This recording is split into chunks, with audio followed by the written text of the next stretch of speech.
La ley Begoña lo que tiene es dos objetivos.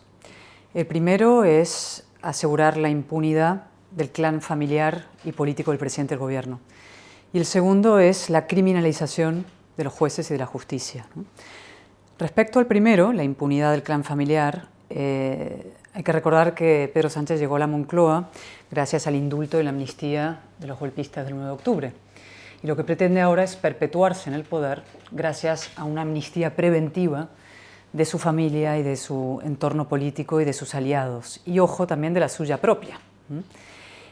La ley o esta reforma legal lo que haría es dejar las causas abiertas contra su mujer, contra su hermano, contra el fiscal general, en manos de un comisario político, un impúdico comisario político que es el propio fiscal general del Estado. Incluso allanaría la vuelta de Carles Puigdemont a España.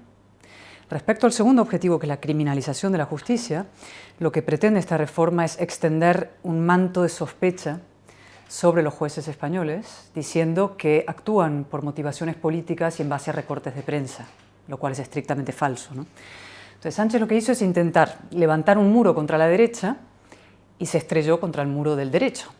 Y entonces lo que pretende hacer ahora es identificar al derecho con la derecha y colocar a los jueces con la derecha del otro lado del muro.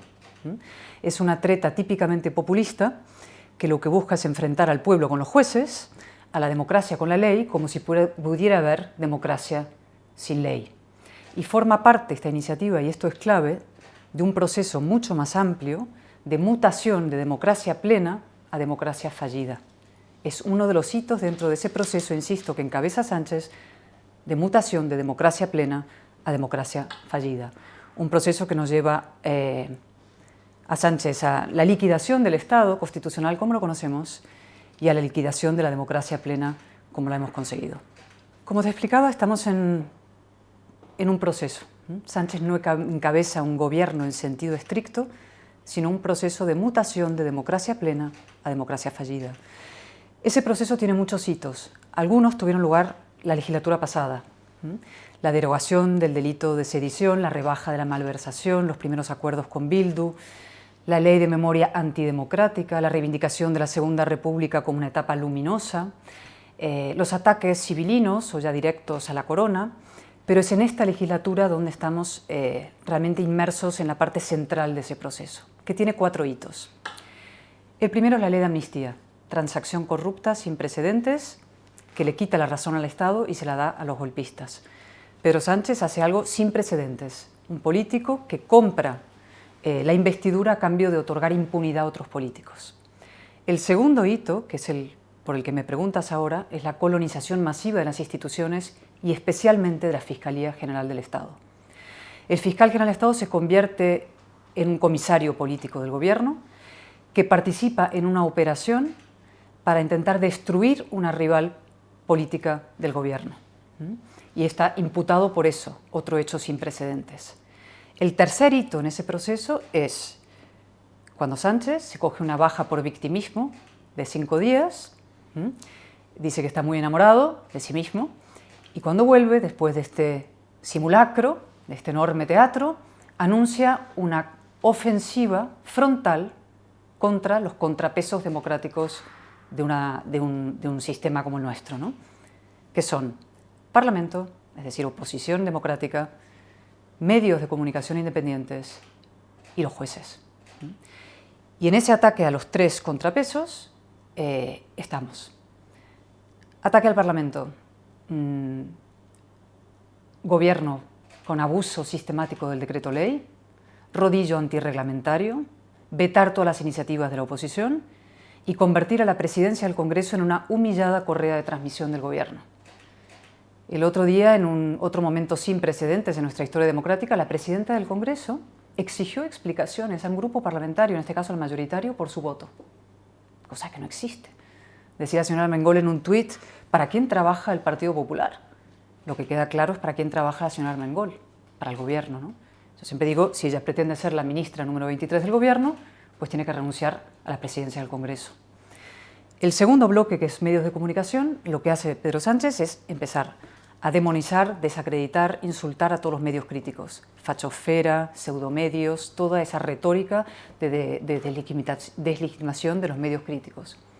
Y hace algo más, que ahí hay dos elementos clave: anuncian un llamado Plan de Acción Democrática, orwellianamente titulado como siempre, que tergiversa una directiva europea, que está ahí, esa directiva para proteger la independencia de los medios de comunicación frente al poder político, lo tergiversa para someter a los medios críticos y otorgar, dar, repartir alpiste a los medios afines. Y luego anuncian el asalto, y lo protagonizan y lo rematan, el asalto a Televisión Española, nada menos que en plena Dana. Y el tercer capítulo del que hablábamos al principio es la demonización, criminalización de la justicia. Y ese probablemente sea el más grave de todos. Empiezan efectivamente los socios de Sánchez acuñando el concepto, importando el concepto de lawfare a España. Al principio de la legislatura el gobierno se mostraba un poco incómodo cada vez que sus socios insultaban a los jueces con nombres y apellidos en la tribuna, y sin embargo, un año después, es el propio ministro de Justicia quien encabeza la campaña de linchamiento contra los jueces. El principal bulo que circula en España es que el señor Bolaños sea ministro de Justicia. El señor Bolaños lo que es el jefe de la brigada de linchamiento de los jueces en España. Y, como digo, esa campaña de demonización y deslegitimación de la justicia tiene también muchos hitos, y especialmente esta ley Begoña, y también otro que es lo que han anunciado como un esfuerzo de democratización de la justicia, como si no lo fuera, que es la reforma de la ley del acceso a la carrera judicial. La señora Perelló, que es presidenta del Tribunal Supremo y del Consejo General del Poder Judicial, ya ha desmontado ese enorme bulo gubernamental, explicando que la justicia en España no necesita democratización, que lo es, que aquí no estamos en una justicia franquista, en fachas con togas, como dirían los socios del gobierno o como diría el propio gobierno. Y el último capítulo en este proceso, si me lo permites, y también probablemente el más grave junto con el asalto y el acoso a la justicia, es el caínismo, la resurrección del guerra civilismo en España. Y ahí se enmarca esta maratón de actos sobre Franco a lo largo del año 2025.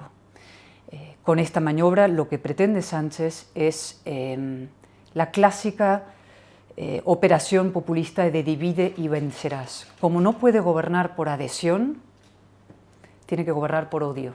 Necesita generar suficiente cantidad de odio en la sociedad española para que una mitad, la suya, o por lo menos un 30%, se mantenga atrincherado de su lado del muro, cautivo del caínismo y votando por odio contra la otra mitad. Y el caínismo es el peor y más sucio de los vicios políticos. El jefe de la brigada de linchamiento de los jueces es Félix Bolaños, el pseudo ministro de Justicia, el ministro gutural, el ultrajoso, como lo llamo yo, ¿no? El que a cualquier pregunta concreta de un diputado de la oposición, ¿qué hora es, señor Bolaños?, contesta ultra, facha, facha.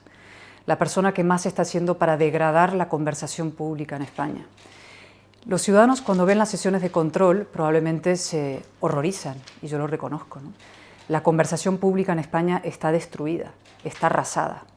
Pero está arrasada no porque todos queramos destruir esa conversación, sino porque ha habido un proyecto, y hay en marcha un proyecto deliberado de liquidar la alternancia democrática.